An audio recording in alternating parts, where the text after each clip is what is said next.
अतिशय सुंदर कार्यक्रमाचं नियोजन. मुंबई सारख्या ठिकाणी सुद्धा नियोजन करणं सोपं नाहीये. खूप सुंदर. मनापासून इथल्या आयोजकांना मी धन्यवाद देतो.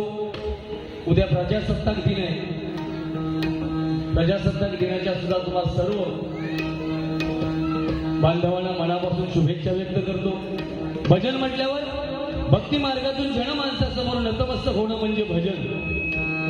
स्वर, टाळ आणि मृदुंग एकरूप करून साधलेलं नाद ब्रह्म म्हणजे भजन.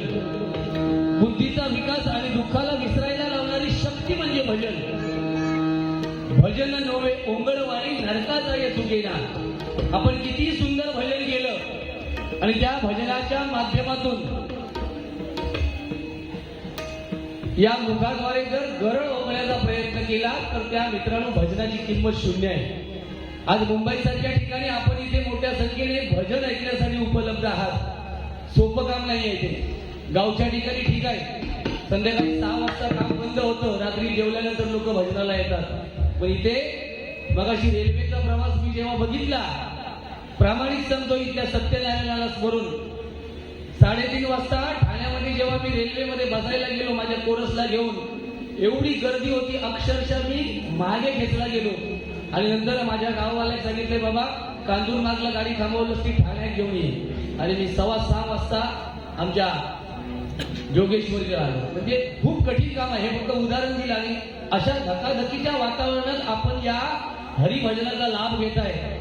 तुमच्यासाठी मनापासून मी सलाम करतो. एकदा जोरदार आपल्यासाठी सर्वांनी गाड्या वाजवा. सुंदर. आज माझ्या सोबत जे बुवा आहेत आपल्या सर्वांना सुपरिचित आहेत. 8-8 दिवसाने 7-7 दिवसाने मुंबईमध्ये असतात ते. कारण स्वतःचा रेट कमी केलाय, त्याच्यामुळे ते आठवड्याने एकदा असतात. आमचा रेट कमी नाही आहे. आम्ही 15च्या खाली मुंबईमध्ये येत नाही. 7, 8, 9, 10 जास्तीत जास्त 11 तसाच मंडळ असला तर. मोठं असेल तर या सत्यनारायणाला स्मरून तरी सांगावं. असं होतो, त्यांचा पर्सनल विषय आहे. येते वेळी एकटेच येतात ते. त्याच्यामुळे काय तिकीट न काढली तरी सीटच्या खाली झोपून आलो संडास बाथरूम मध्ये तरी त्यांना ते चालतं. ही फक्त मस्करी झाली. जगाच्या रंगमंचावर असे वावरा, जगाच्या रंगमंचावर असे वावरा की आपली भूमिका संपल्यावर सुद्धा टाळ्या वाजत राहिल्या पाहिजेत. जसे छत्रपती शिवाजी महाराजांचं नाव घेतल्यावर आपण मायबाप भजनी छोटेजण मोठ्या संख्येने टाळ्या वाजवतो. स्वर्गीय बाळासाहेब ठाकरे यांचं नाव घेतल्यावर आपले हात एकत्र आलेच पाहिजेत, कारण त्यांचं नेतृत्व होतं, कर्तृत्व होतं. लक्षात ठेवा. एक प्रत्येकाने समजून घेतलं पाहिजे, माणूस पैशाने गरीब असला तरी चालेल, पण मनाने श्रीमंत असला पाहिजे. गरिबांच्या घरावर सुस्वागतम आणि श्रीमंतांच्या घरावर कुत्र्यांपासून सावधान लिहिलेलं असतं. साक्षात उदाहरण आपल्या बाजूला आहे. मला बुवांना काय बोलायचं नाही, पण त्यांच्या मनात राग आहे माझ्याबद्दल. लोके बुवा चिडणार. शेवटपर्यंत कोण चिडतोय ते आपल्या समोर आहे चित्र. चिडण्याचा काय संबंध नाही. हा, चुकीचं जर मुखातून माझ्या किंवा तुझ्या वाक्य आलं तर चिडणं भाग आहे. मी काय दुर्या तांदळासारखा बुवा नाही. असो. त्यानंतर सांगितलं तिथे कोणाची जागा कोण घेऊ शकत नाही. 100% बरोबर आहे. गुंडू बुवा आपल्या जागी श्रेष्ठ आहेत, लोके बुवा आपल्या जागी श्रेष्ठ आहेत. तिथे मायबाप भजनी शोधते जे आहेत ते सुद्धा आपल्या जागी श्रेष्ठ आहेत.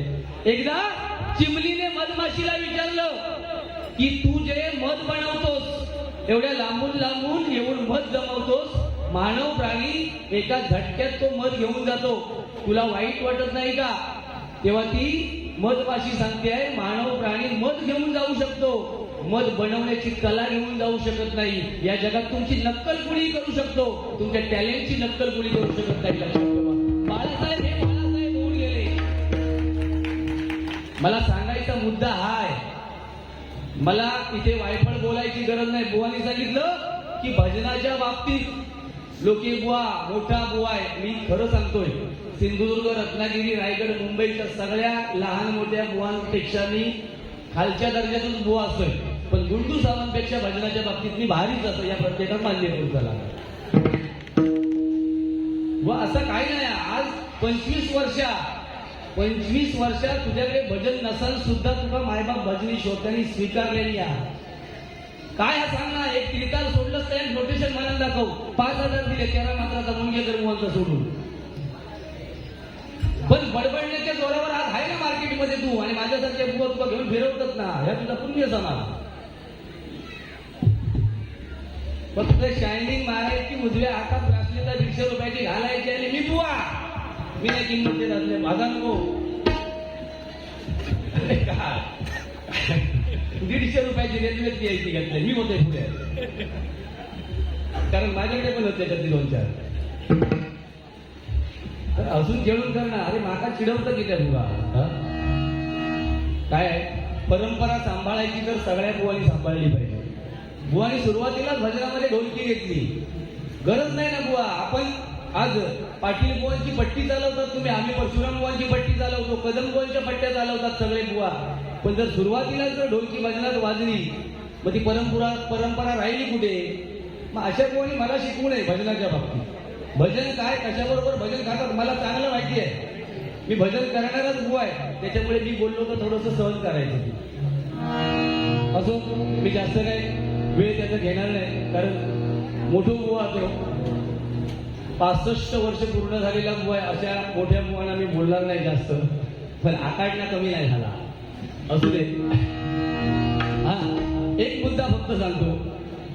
लोकी बुवाला अक्कल कमी आहे का? तर महाराष्ट्र गीत त्याची हिंमत झाली नाही ह्यो म्हणता म्हणून सांगायची. काय सांगितलं? तुम्ही सगळे सुज्ञ आहात, मी तुमच्या चरणाशी नतमस्तक आहे. मी एक 2-3 वर्ष सध्या महाराष्ट्र गीत भजनामध्ये म्हणतो, आणि एवढं ते गीत अजरामर आहे. आणि मी माझ्यासारख्या बुवाने ते म्हटलं की थोडासा रंग चढतो, म्हणून हे म्हणायला लागले. हे म्हणायला लागले तर ह्यांचा उठाण तयार नाही.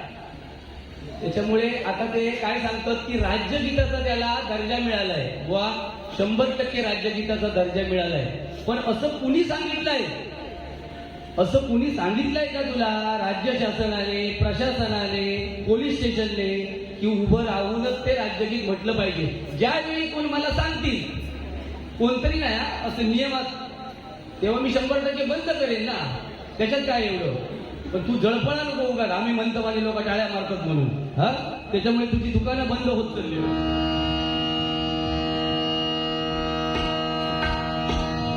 नोटेशन घेतोय माझा रेग्युलर पकवाज योगेश सामंत, त्याची तब्येत थोडीशी बिघडली आहे, त्याच्यामुळे तो गावी आहे.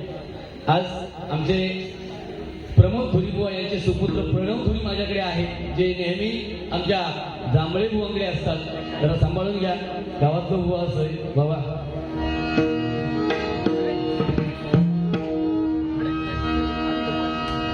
पेटी बुवा ही आहे ना, स्टँडर्ड पेक्षा पुढे आहे, स्टँडर्ड पेक्षा पुढे. त्याच्यामुळे काल पण बुवांचा आणि माझा कणकवलीला कार्यक्रम होता, आज इथे आहे. बुवा उद्या भांडुपला आहेत, मी उद्या आमच्या देवगड डेपोमध्ये आहे. त्याच्यामुळे आवाजावर थोडासा परिणाम होऊ शकतो.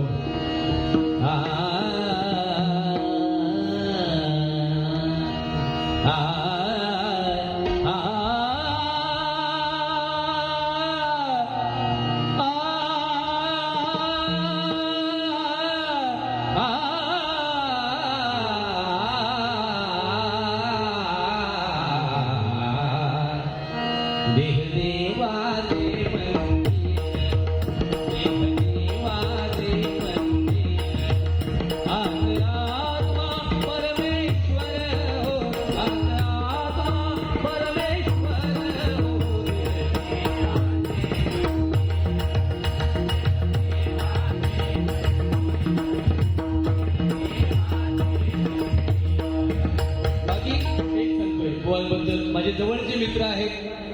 भजनाच्या स्टेजवर बसल्यावर बारी ही बारीच झाली पाहिजे. त्याच्यामुळे आम्ही एकमेकांना बोलणार, एखादा शब्द जरी माझा किंवा त्यांचा आजूबाजूला गेला तर इथे कार्यक्रम झालाच म्हणून समजा. मग प्रत्येक बुवाने आपले शब्द फेक कर्तव्य जबाबदारीने करायचे आहे, कारण हे कलियुग आहे. बुवाने सांगितलं कर्म, कर्म प्रत्येकाला आडवं येतं, आणि हे माझं साक्षात उदाहरण संदीप लोके आहे.